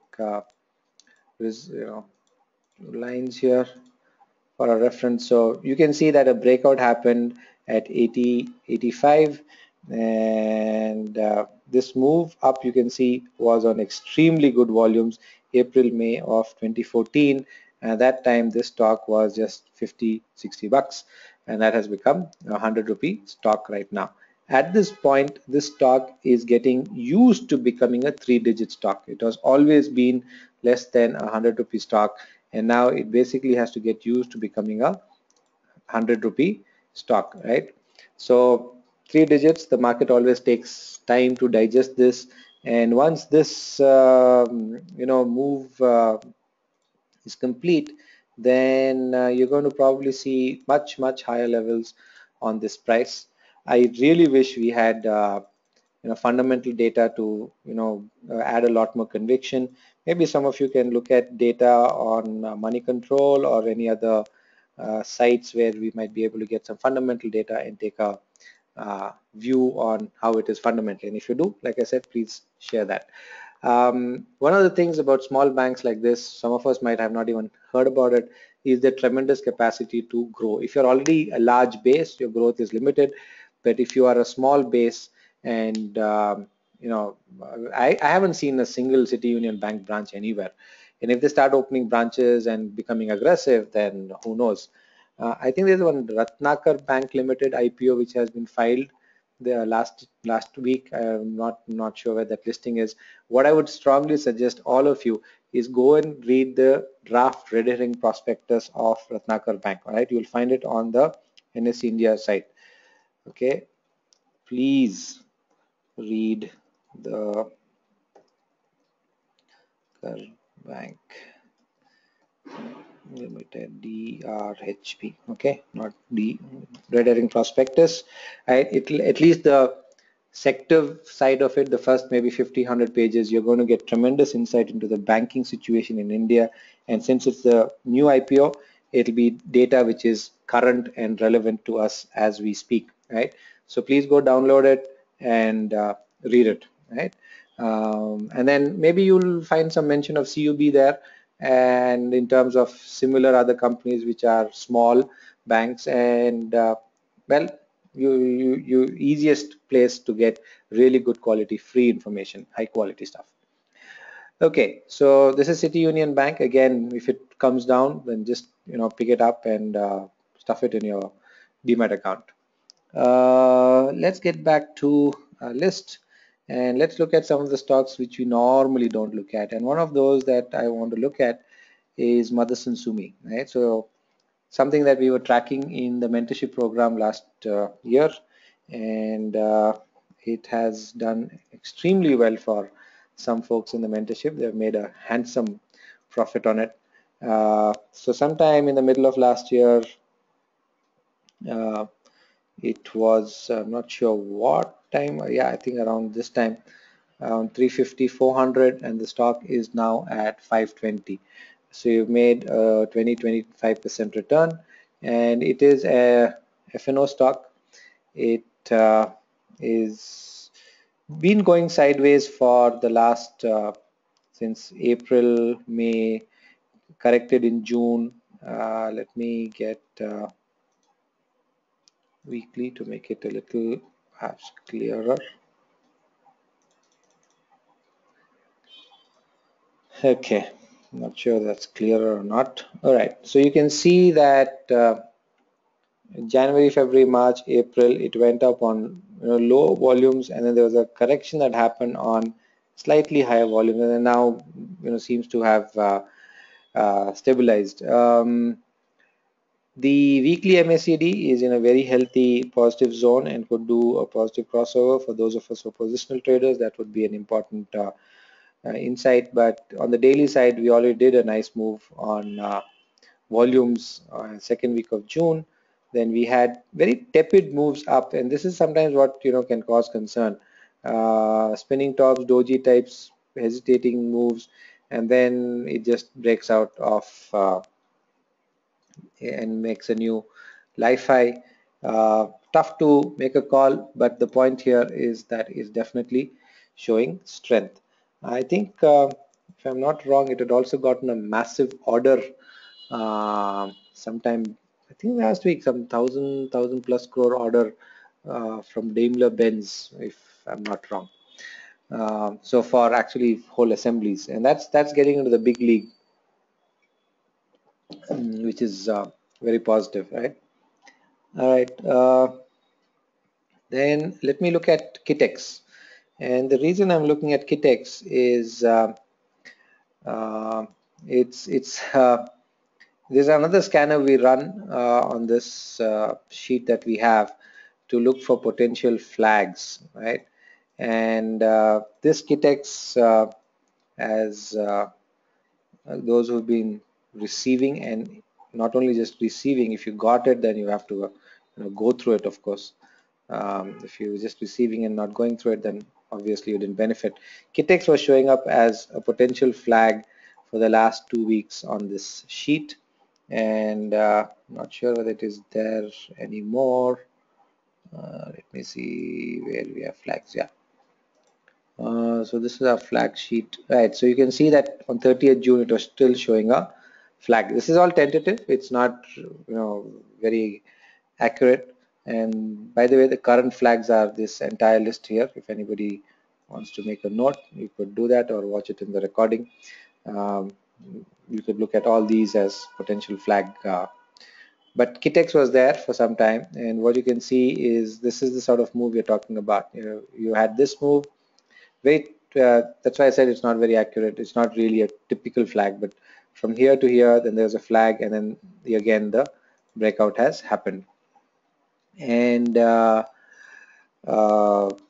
so it's broken out yesterday, and today also a little bit of a move, made a new life high, and it's done that on, you can see, first of all, April, something massive happened. 600 rupees stock has gone to 1,000 rupees. So wow. So if you find opportunities like this, you must, and by the way, the Bollinger Band, excellent example of Bollinger Band squeeze, right? Do you all see it, right? I think really good session we're having today.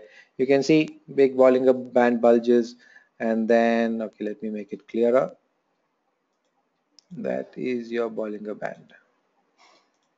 You can see the squeeze, right? Now you can see the squeeze very clearly. December, January, February, March, and then patience, patience, patience, and look at that breakout that happened. No way that you could have anticipated it unless you had some inside information, and one day it just moves like that.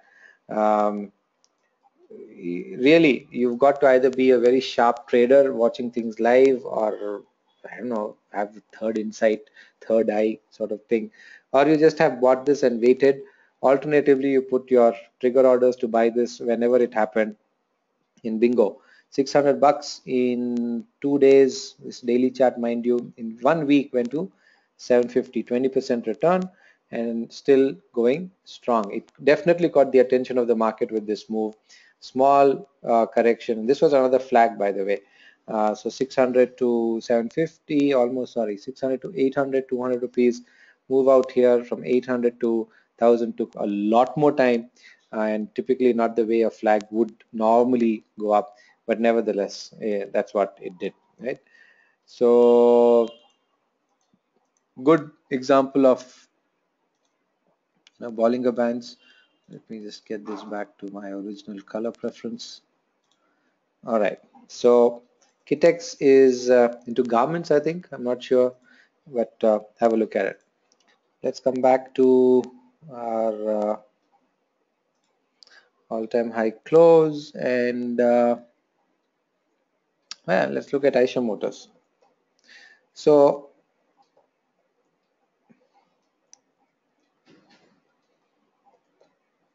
why is it? Right. So Aisha Motors at a life high, right? Again, it's one of those stocks I really regret, because 2 years back, 3 years back, there's somebody in the QNS program in BIC who brought it to our attention, and must have been what, 2013 tops. Even then, it was 2,700 rupees, and today the stock is 20,000 rupees. I mean, 10x on a major company. When you miss things like this, I don't know where you want to kick yourself, right? Um, so anyhow, it's really done this, and it's gone up to 20,000. And please note, when it went to 20,000 or close to that, it sort of hesitated, then did a correction, came down to 17,000, and then has just kept going up. And this is another very nice flag which was there, went out, made a life high, and today, very interestingly, we've got a bearish engulfing, and you could also say that it happened on slightly higher volume. So you've got the bearish engulfing. It came down to around 20,000, and we'll have to wait. Now this one, I'm not so sure you want to be buying very quickly, right? Given the bearish engulfing, maybe there is profit booking which has started in the stock. So don't be in too quick of a hurry to get in. So I think this is an exception for today's list. Don't be too aggressive on this. Maybe you should wait and watch because of the bearish engulfing, right? Okay, is there anything here that anybody on this list would like discussed? Okay, let me do Cummins, right? Cummins, because in last week's we had recommended this and said buy Cummins India, and wow, whoa, right? So last week we had said buy this in the Nifty Junior review. I hope some of you saw it, and I hope some of you bought it. And well, worst case scenario, last week it was around 900 rupees, and today it is at 925, and this move has happened on, again, higher volume. So again, you can see this repeating pattern of moves happening on higher volumes, and then uh, consolidation happening on low volumes. Really good technical primer. And uh,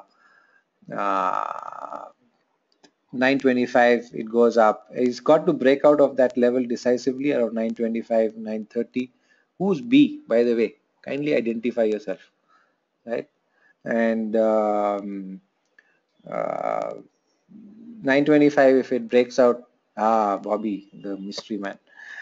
All right, so 1000 could be definitely a target on Cummins India, and it's not far from its life high. Okay. Is there anything else here on this? Bobby has posted some stocks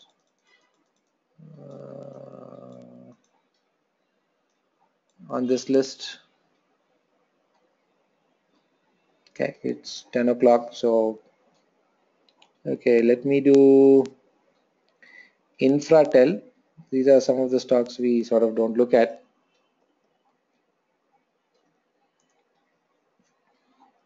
Okay, so this is just making new life highs, and 500 seems to have become one resistance for it.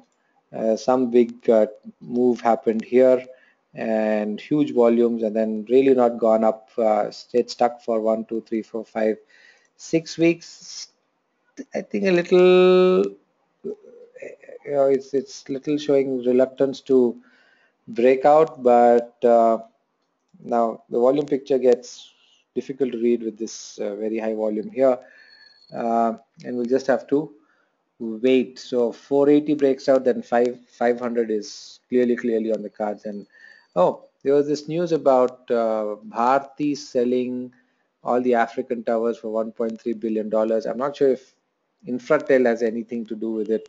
It's also a Bharti company, if I'm right, and is into that tower business. Just check it out. I'm wondering if the volume, if anything here, this volume was actually high yesterday's, not today's. Has anything to do with that news today? But clearly, one breakout waiting to happen, right? Okay.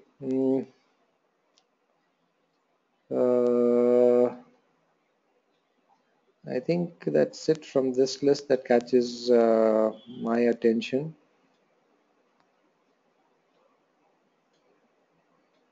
Okay, one more, UPL. All right, this was also a buy recommendation last week. It hasn't yet moved, but look at it, from 200 to 600, United Phosphorus multi-year breakout that happened, and then it's come to 500, gone back to 560, a sort of double, triple top, or at least you can take this whole thing as one top, and that's a double top. And the question is, does it break out? By the way, on those stocks which you saw double tops and the one we just saw earlier, if the market were to correct, then these double tops would be of even more importance if the market corrected, because these stocks would go down.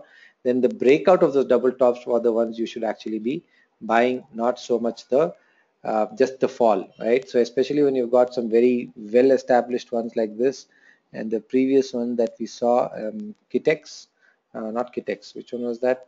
Sorry, can somebody just quickly remind me? What did I see before Kitex? Yikes, getting old.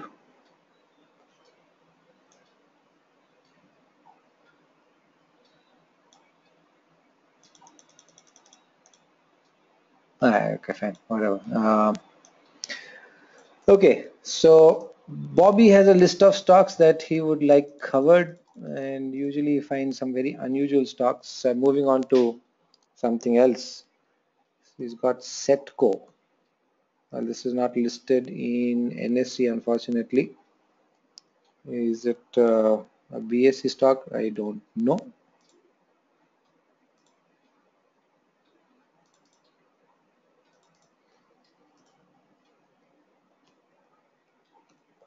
Right, Bobby, give me the name. I mean,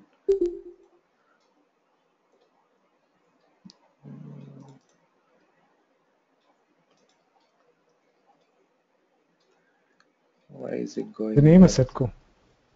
Yeah, but what's the code? Where is State Bank of India? Why is it going here? I'm not sure. Something going on. One sec.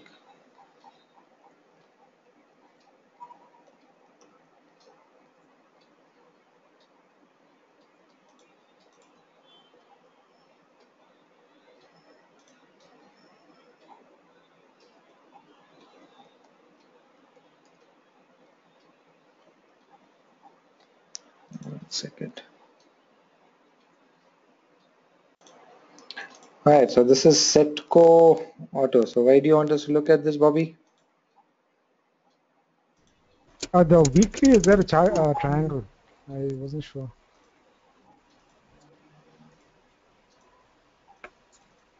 Nope, definitely not. Okay. But in the auto ancillary space, well, what do these guys do? What do they make? They make clutches. They have large. They have a huge market share basically in the CV clutches, and they are expanding into Russia. So maybe not right now, or maybe not even for the next 1 or 2 quarters, but probably by high on the year end, I suppose. It'll shoot up.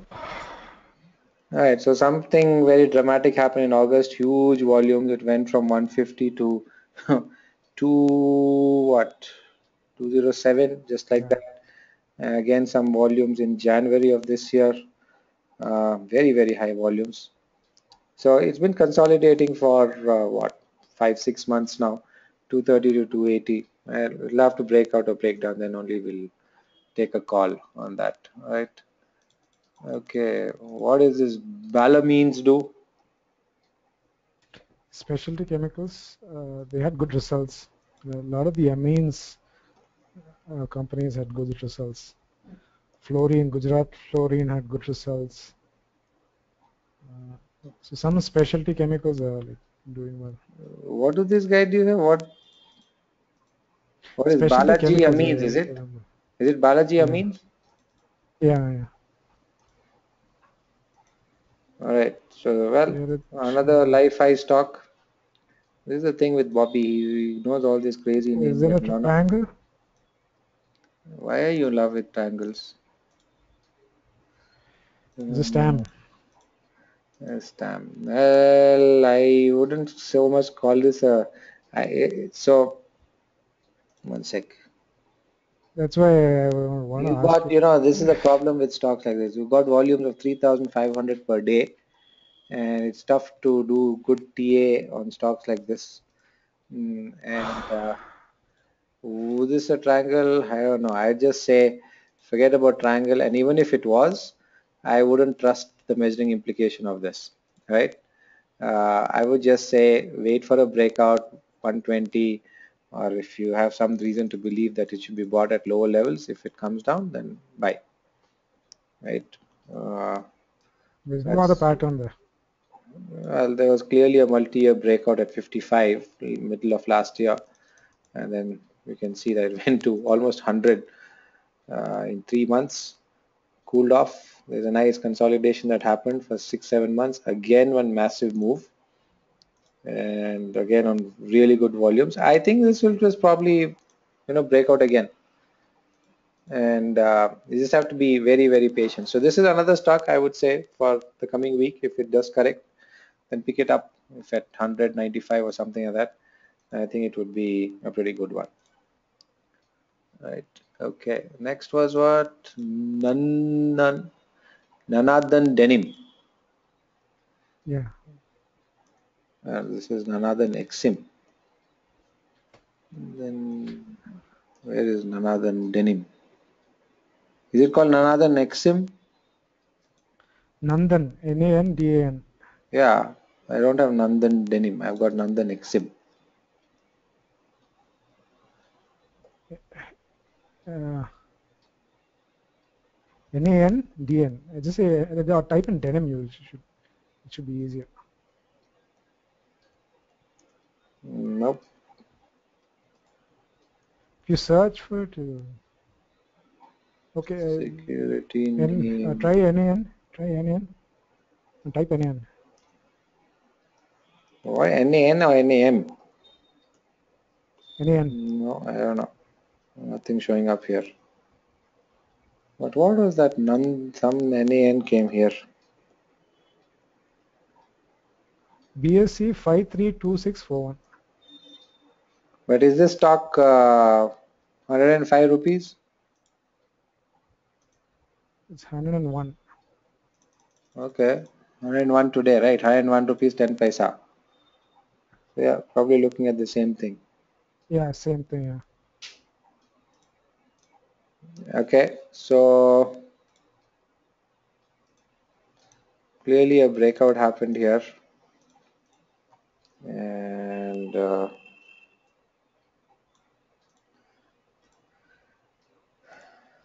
right. So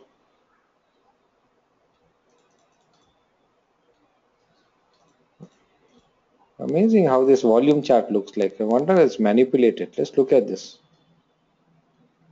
Very unusual volume chart. Really haven't seen anything like this ever. So not, yeah, 1 lakh shares consistently for months and months and months and months and months. I'm just wondering whether this is one, circular trading going on here or something like that. And why SEBI has not woken up to it beats me. But this volume is looking very fishy, right? It's very unusual volume. I wouldn't be surprised if some news comes out if this is an operated stock with manipulators in it. No clue, right? So I just say be very careful. I don't like that volume picture at all. And by the way, just to remind everybody, if you want any bad news about denim, then please go and look at how Arvind Denim did, right? Years back. Let me see if I can. Arvind chart is there, right? So look at Arvind here. This was a hot stock, denim stock in the 90s, right? This stock was 127 rupees. It came down to 7 rupees, right? It went to 141 rupees and then it came down to 15 rupees. And then it had at one time the largest installed capacity for denim fabric in the world, right? And then denim just went out of fashion and then they had to completely restructure for themselves. And it took a very, very long time for them to do that. And today, Arvind is a very different animal than what it was those 10 years back. So I don't know. I'm just going by the name, which is similar. Nowadays you could have one name and you could have something else. It was Nanandan Exim. So I'm not sure exactly what they do. So go please check. So based on whatever information I have right now, I'm not feeling comfortable about it. Right, Hudson Agro. Yeah. So they are the ones who make what ice cream? Arun ice cream. Arun ice cream. Right, right. Mm. And well, not sure why it's going up after the summer is over. So you may want to check on that because they must be making something else. And I would really look at what took the stock from 100 rupees to 300 rupees in 1 year. Um, as a general rule, I think all of us would be well advised that if you're looking at BSE stock, which is not on NSE, the NSE has far stricter requirements for listing, and BSE has a lot of stocks which are sort of what do you say? Fishy. Yeah, fishy is a polite word to say that. So I generally tend to be a little wary of that. Not to say that good stocks are not there, but definitely, right? So anyhow, coming to Hudson Agro, 310 from October of last year, and then breaking out. If you're convinced about the fundamentals and the management and the business prospects, then yes, buy. Wouldn't say no. And if you look at this, 643 shares on a day. You've got 228 shares on a day. What's going on? I mean, I think if there's some BIC burgers decided to let's all buy today, you could move the stock 5%, right? Yeah. So liquidity is definitely an issue. I might buy some stocks. I would definitely not be buying a lot of stocks in this, right? No matter how attractive it is. I personally prefer to stay away from stuff like this. Yeah, but that's just my view. If you want to make lots of money, I think it's much easier, much safer, much better, but requires a much higher level of knowledge. I agree, to go into derivatives and make your 10, 20% or 50% there rather than put your money here. And one day stock like this, it goes into circuit and gone. You're dead. There's nothing you can do about it. All right. Okay. So that's my coming to ABB, which is his next thing. So ABB, I think all of these multinational, electrical companies, uh, this whole smart city thing of the Modi government, if it really takes off, I think a lot of these guys are sitting on technology which is extremely right for exactly what these companies want. I mean, what that the smart city project is all about, and they would be tremendous beneficiaries of this. Right, so ABB stuck there at 1,400. Looks like it wants to break out, and as and when it does, definitely you should be looking at. You can see, yeah, interesting, very high volume fall in the whole of February, March, very low volume consolidation in the whole of June. What is this? 26,000 shares, and as of last week, even maybe a little bit previous week, it's going up on higher volumes. I would say buy this on breakout, or if let's say the market does correct and for again sentimental reasons of Greece, then yeah, anywhere around I think 1200 or 1250 would be another good opportunity. You can see it's consolidating between that for last 5 months. It's Okay. a solar play also. It's gonna be. Yeah, okay, so you've given us a link on solar. Okay, bringing it up. ABB, solar, global. Okay. All right.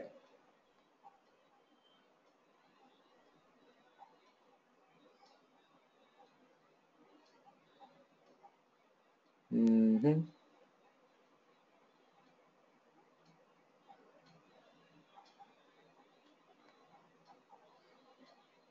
All right. So basically, you're talking about this with the $20 billion solar India campaign, right?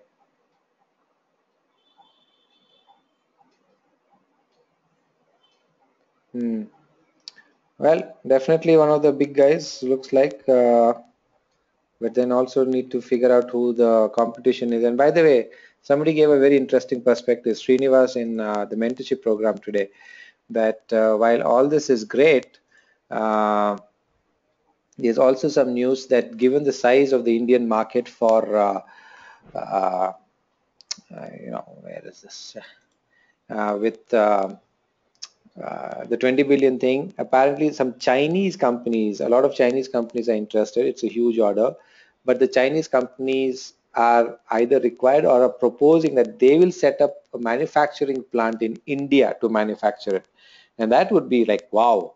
It's a win-win situation. You got the solar production facility here, you generate employment, you generate taxes, you get technology, and it's a multi-year investment. You can't take it out, and they get a small their profits compared to exporting or rather importing the whole thing and not the country domestically not really benefiting from that. Now, how is ABB fitting into this? I have absolutely no idea, but sure, I think it's a place to watch out for, and there could be a lot of uh,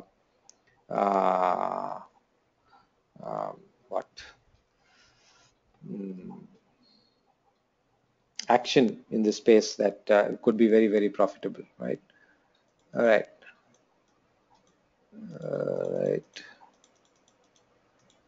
Okay, Girish has a request for ITC, so let's look at that.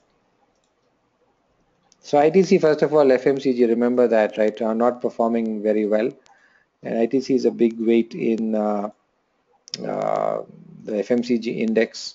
So ITC fell from 400 to 290, 300, and that's not a small fall. Of late, you can see that this was a big fall. I think this was something with the tax increase on cigarettes. Very unusually, most of the times ITC recovers from any tax increase on cigarettes, but this time it has actually not, and this downtrend has just persisted.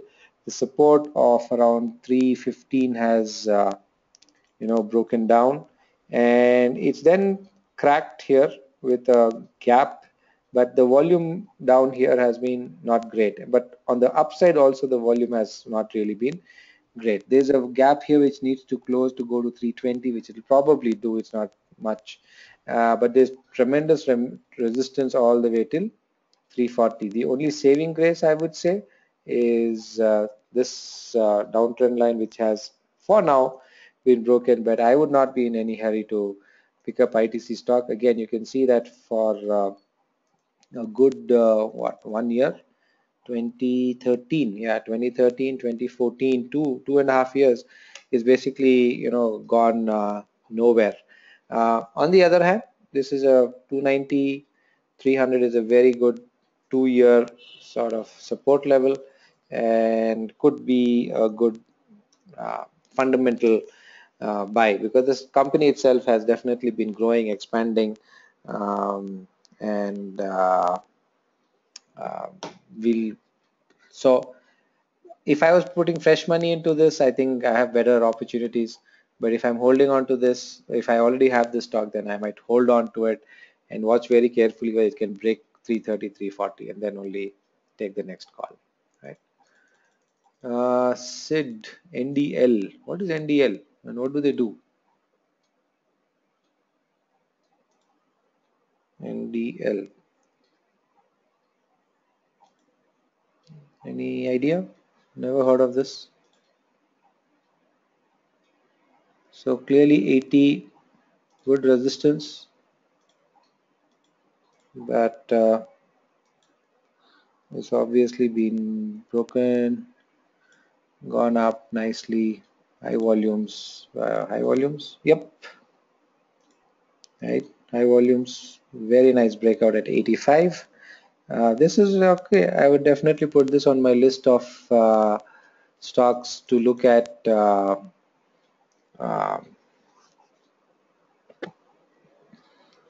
if the market corrects, because of the way volume has shown up on this. But what is the volume actually? 79,000 on a low day, 51,000. All right, fine. This is Nandan Denim. What is it? NDL and Nandan Denim is the Indian same? Nandan Denim. Yeah. I think the one you looked at, probably, I don't know if it was No, you on the list you have said was Nandan Exim. Okay. Nandan Denim. No. There's no Nandan Denim on BSC. It's Nandan Exim. Even check your link that you have sent. It's Nandan I'm Exim checking in for that link. Sharekhan.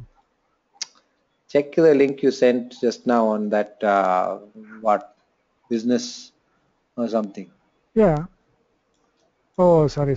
Okay, I just Uh, check the second one. okay.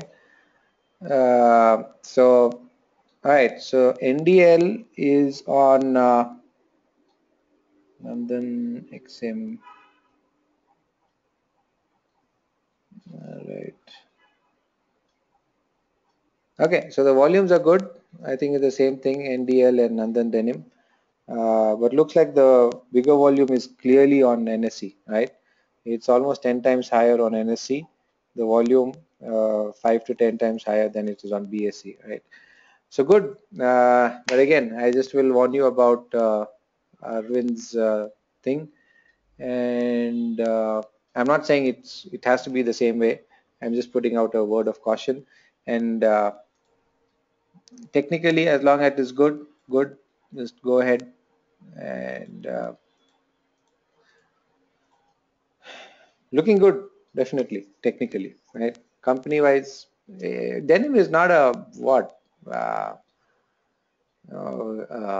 some great specialist thing to make, unless they are some of the what do you say, uh, lowest cost manufacturers in the world or something like that, which gives them some very significant thing.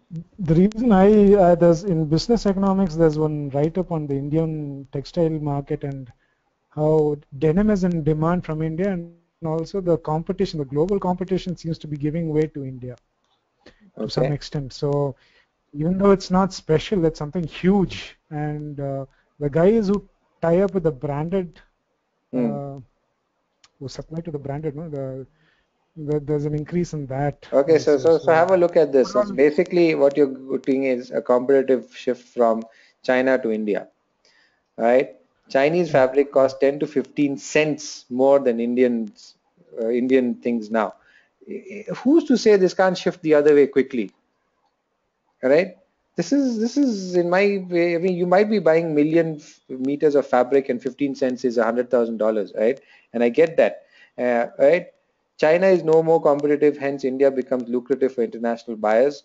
Right, 84 million meters capacity plant at full steam, and even if even India get 5% of China's business, it'll be a big leap for the industry. Great, right? Now, with Bangladesh turning a top apparel destination for European and American brands, India will have to fulfill increasing number of orders for denim fabric that would be stitched in Bangladesh. All right, fine, cool. And there is a nice maybe industry site here, fiber2fashion.com. You might want to keep that on your bookmark, folks. Right?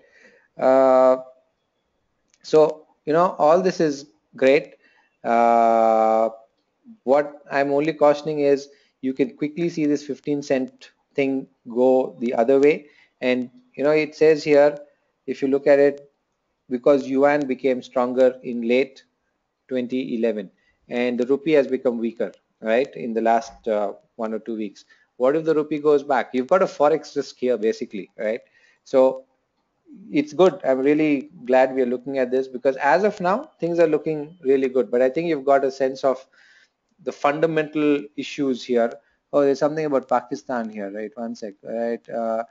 Pakistan costing 20 cents cheaper than buyers would look at Pakistan for sourcing denim fabrics, right? Uh, so somebody goes and shifts somewhere there now. Probably Pakistan does not have the capacity in terms of manufacturing, but suppose it does build up the capacity, then orders will suddenly just dry up. Then what happens, right? You're not looking at a competitive edge which is sustainable here. You're just looking at something which is great right now, but gone. It can just go in a flash, right? The rupee goes up 5-10%. Not that it is, I expect that to happen in the immediate future, but that could happen. Or the yuan comes down. The Chinese stock market has been falling. Of course, the yuan is a different thing, but I hope you're getting the point, right? You're not looking at a business here which is going to be great for years. It might be great for the next 1 or 2 years. Ride the wave, by all means, make the money, but be very careful for a very quick change in fortunes in the stocks. All right. As an investor, as a promoter, as a trader, you want something uh, which has a sustainable competitive edge. That's one of the things about reducing your risk. Okay. Uh, I'm not saying you can't make money. I'm just saying keep these factors in mind. So I think with that, I would take NDL out of my list. I've got this whole list of other great stocks which are here.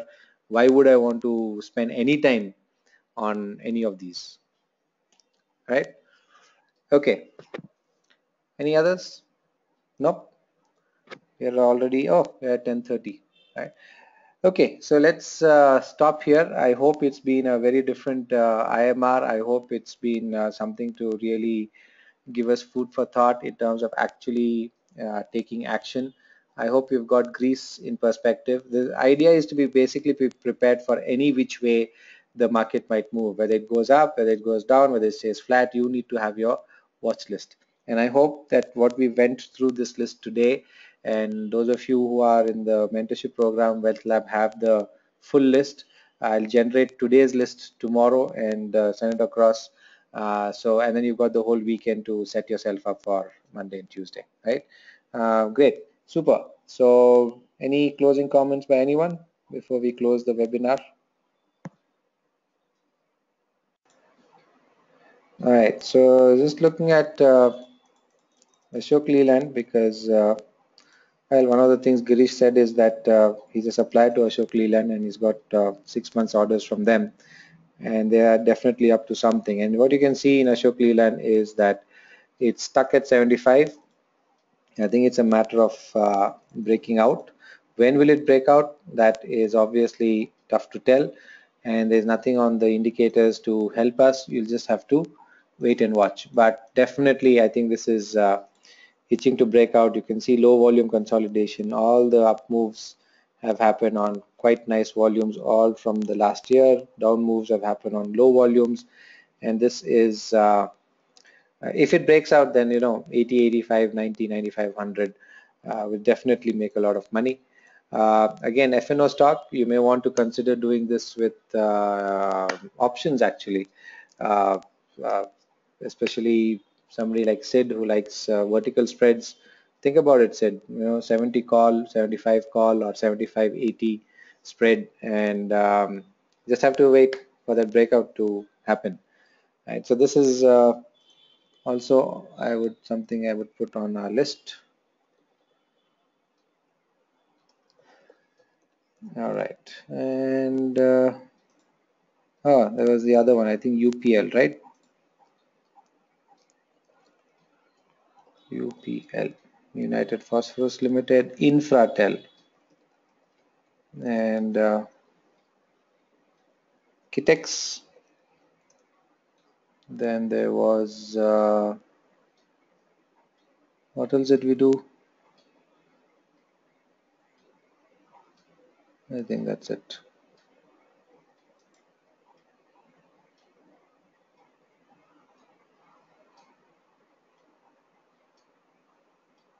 All right. Yep. Cool. So thank you. Have a great weekend. The recording should be up hopefully by tomorrow afternoon, and you'll all get the link for that. And I'll send out this notepad right away so that you can maybe mull over it, right? Thank you and good night, and hopefully see you all and some more people next week.